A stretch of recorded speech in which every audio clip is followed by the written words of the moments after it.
नीलाञ्जनसमाभासं रविपुत्रं नियमाग्रजं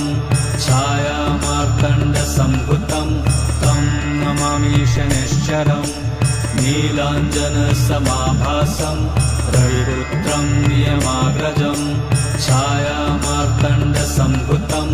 तं नमामि शनैश्चरम् नीलाञ्जनसमाभासं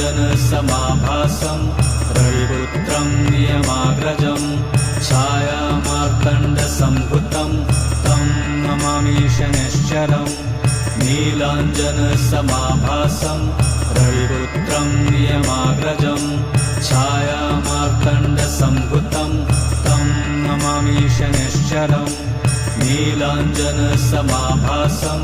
रविपुत्रं नियमाग्रजं छायामार्तण्डसम्भुतं तं नमामि शनैश्चरम्